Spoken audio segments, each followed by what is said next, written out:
Outdoors Delmarva covers everything outdoors, including real hunting and fishing situations involving wildlife. We do our best each week to bring you tasteful content, but viewer discretion is advised. Now enjoy the show. Outdoors Delmarva presents Preserving Delmarva, our waterways and coastlines.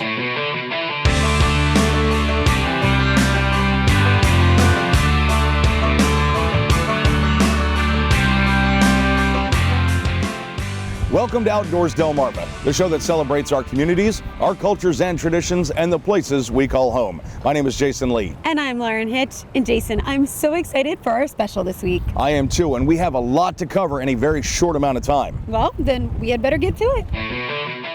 This is Outdoors Delmarva, presented by Gateway Subaru. Higher standards.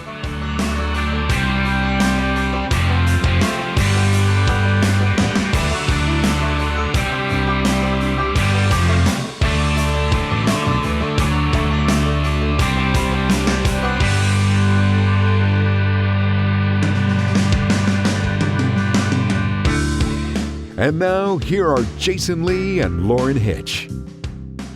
Water is life. That's a fact. And the fact that Delmarva is surrounded by water means that our lives and livelihoods are directly affected by the quality of that water. Taylor Swanson of Assateague Coastal Trust shows us what they're doing to ensure that our waters remain healthy and thriving.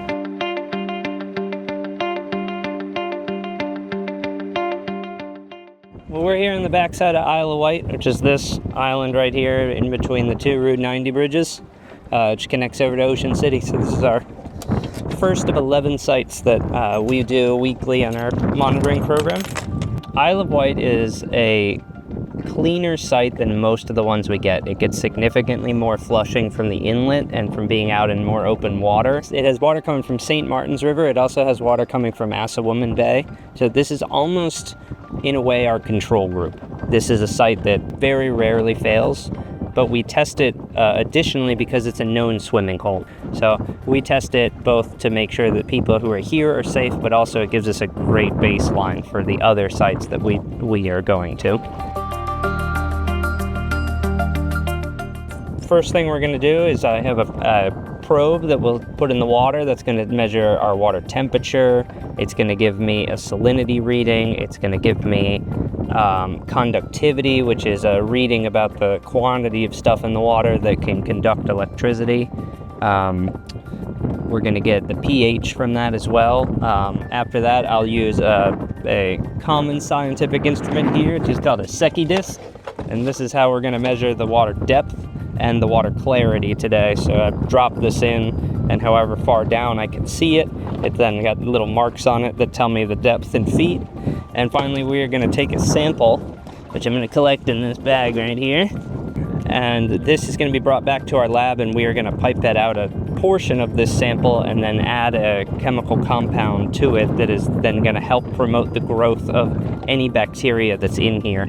I'm going to incubate those, and then when we're going to take them out 24 hours later, and I put them under black light so I can see the colonies that have grown. PFAS is an acronym for the chemical name for what's commonly referred to as forever chemicals. So it's chemicals that have come from non-stick coatings on Teflon pans, on raincoats. It comes off tires. There's 20-something thousand PFAS compounds that have been created, and many are in products that shed that layer, and then it ends up in the water.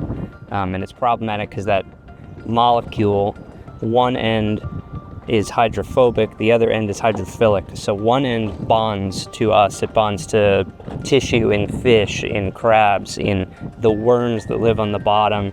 And as those things are harvested and we eat those things, it then gets into us and it bonds into us. And it's being connected to a variety of different cancers. It's a known carcinogen and is becoming a global problem. We'll check back in with Taylor later on in the show, but up next, we'll meet Tommy Vach with the Ocean City Surf Club.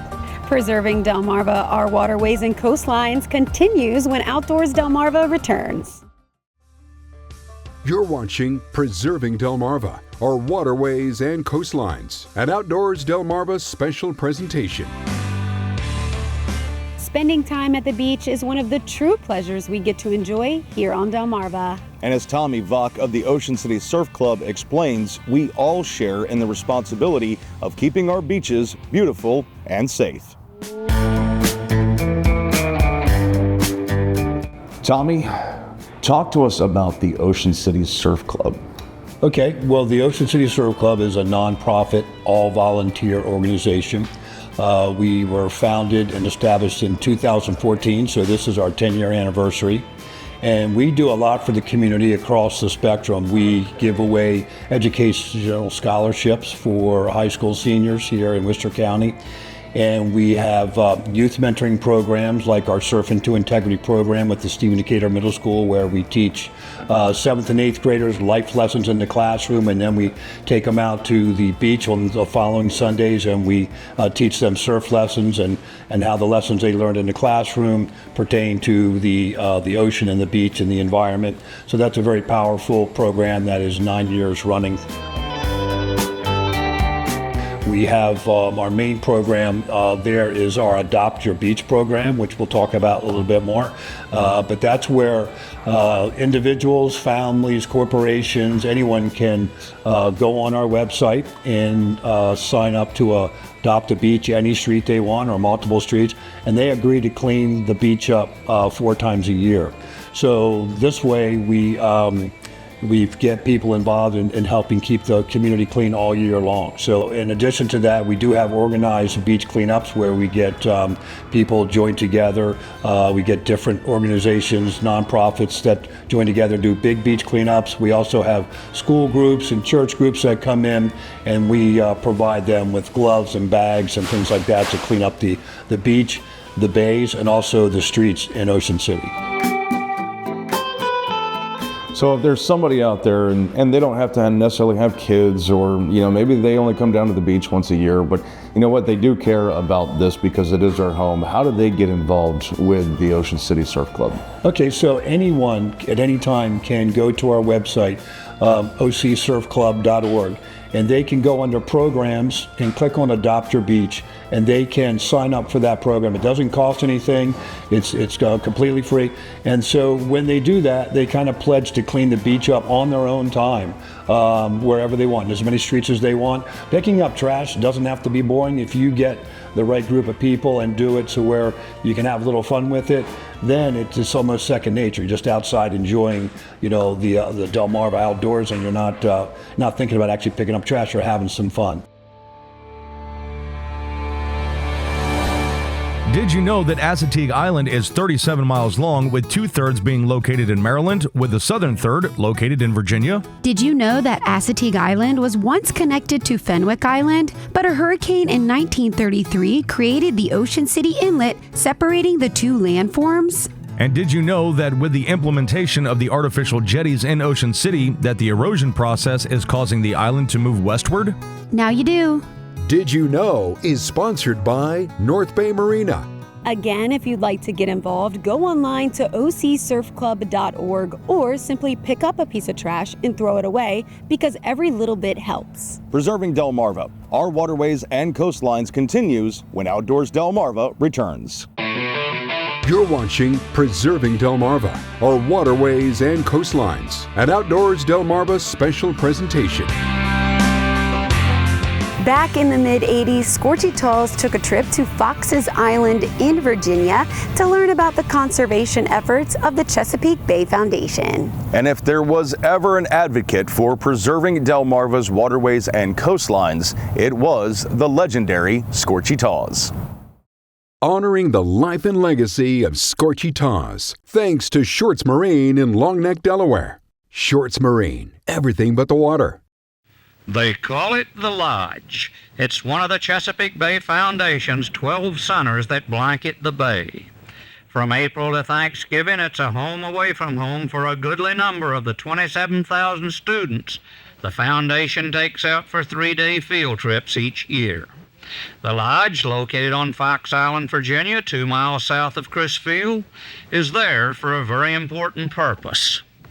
nonprofit organization that's interested in preserving the bay in its natural state and trying to educate people about what needs to be done to the bay to possibly save it from further deterioration. 12 students from McLean, Virginia High School were on this trip. They had arrived the previous evening, and being city kids were obviously in awe. Here, the sky is almost black. It's just like you can see the stars just come speckling down at you, and you never knew there were so many there. I couldn't decide whether the sunset or the sunrises were beautiful. It was just incredible. And the stars, wow, I can't even describe how pretty they were. The theme of the trip is to compare the open marsh and the life and the diversity in it versus the open bay. And we're going to look at what's living in the mud. We're going to look at what's living in the water. We're going to look at what's living on top of the sediment, in other words, the plants and whatnot. They also drank in the wonders of nature, ate sea lettuce, and also caught, and some ate, their very first oyster. Very good, yeah.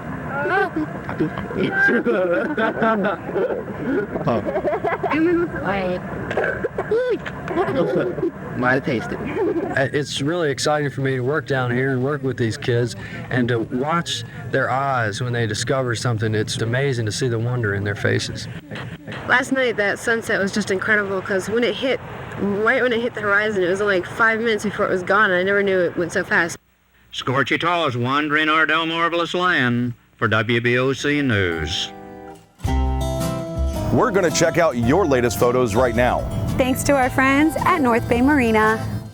Shelby Brown of Laurel was enjoying a pool day with her boys and asked her husband to snap a picture. Shelby said it was a nice surprise to see the rainbow over the top of them. 6-year-old Finley Cleveland caught her first bluefish and this 21-inch flounder. Mom Lacey looks just as proud as Finley. Declan Keene of Sharptown got his first slot red drum, and by the look on his face, he'll certainly remember that day out on the water. Clint Cannon of Church Creek is backlit by the sunrise as he heads out for a bit of crabbing. April Doyle of Smyrna took a morning trip to Bombay Hook Refuge and caught a red fox with its muskrat breakfast. And Courtney Russell sent in some breathtaking photos of Cape Henlopen Beach, along with one of her daughter, Delaney, sharing our thoughts exactly when it comes to being at the beach. Outdoors Delmarva viewer pictures are sponsored by North Bay Marina.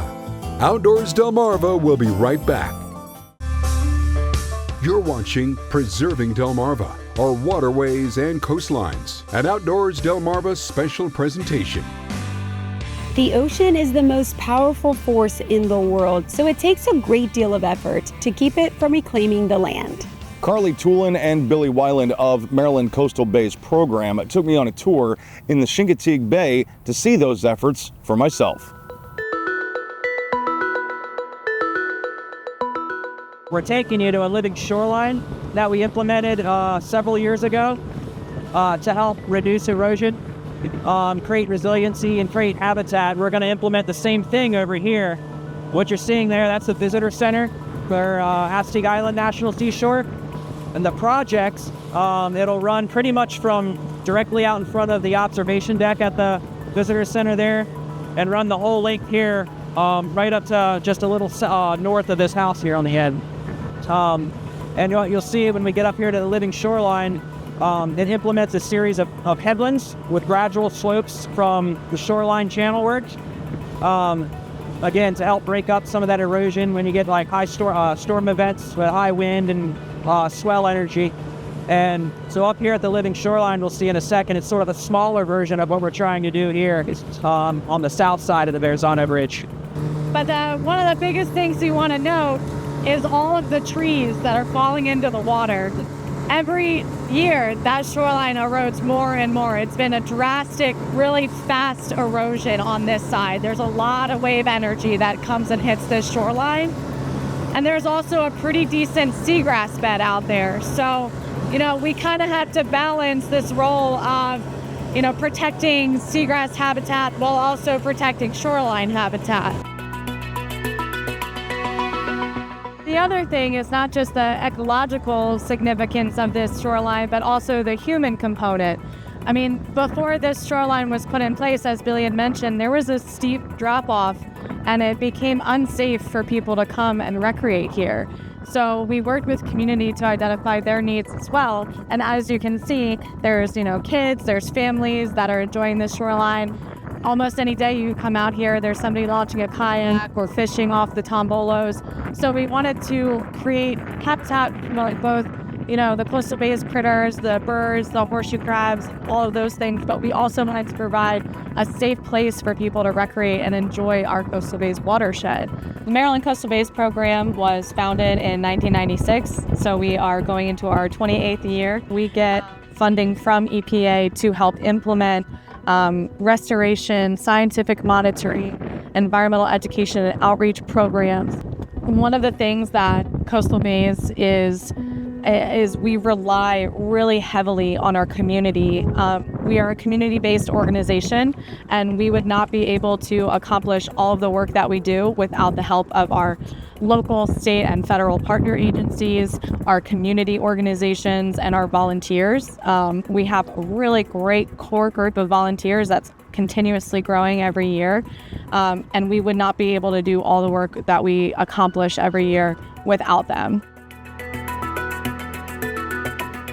The phrase, "they're not making any more land," still holds true, but organizations like Maryland Coastal Bays program are doing their best to ensure that what we do have doesn't disappear. And to get involved, check out mdcoastalbays.org. Preserving Delmarva, our waterways and coastlines continues when Outdoors Delmarva returns. You're watching Preserving Delmarva, our waterways and coastlines, an Outdoors Delmarva special presentation. We're catching back up with Taylor Swanson from Assateague Coastal Trust to see just how impactful our daily lives are on our waterways. Taylor takes us into Ocean Pines to see just how the conservation efforts begin and end with each of us.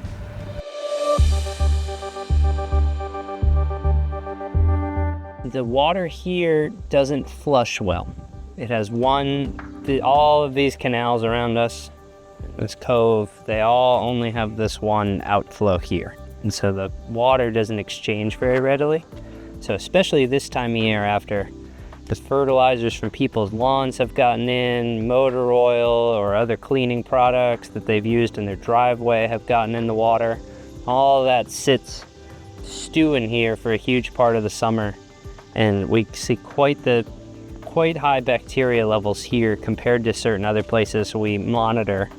Because this is one of many canals, and these canals go way up into the Ocean Pines community, and there are about a dozen or more of these that all enter out onto the upper St. Martin's here and into the Isle of White Bay.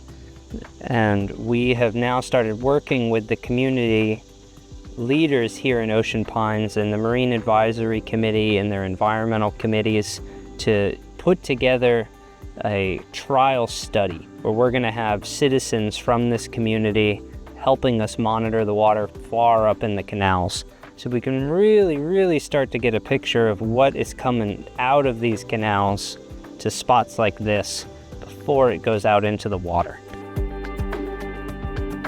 I think it's going to be really telling, and we're going to be looking at nitrogen and phosphorus, bacteria with Enterococcus again, pH, turbidity. We're going to look at all these different parameters, and I think it's going to really start to paint a picture of what's happening in this community, and then those committees can take that information and they can go straight to these homeowners, straight to the source, and they can tell them about, hey, this is happening, we think this is why, if you do this it will help make our water better.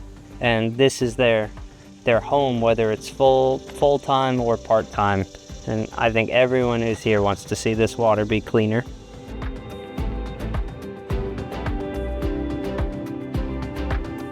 This has been a truly enlightening journey, and we're thankful for the organizations and individuals who strive to keep our waterways and coastlines beautiful. And we want to thank you for joining us, not just here, but also out here as we all continue to do our part in preserving Delmarva. And we hope that you'll join us right back here again next week. But until then, my name is Jason Lee. And I'm Lauren Hitch, and we hope to see you Outdoors Delmarva. Outdoors Delmarva, a Draper Media production, is presented by Gateway Subaru, Higher Standards, sponsored by Shorts Marine and Bell Creek Equipment.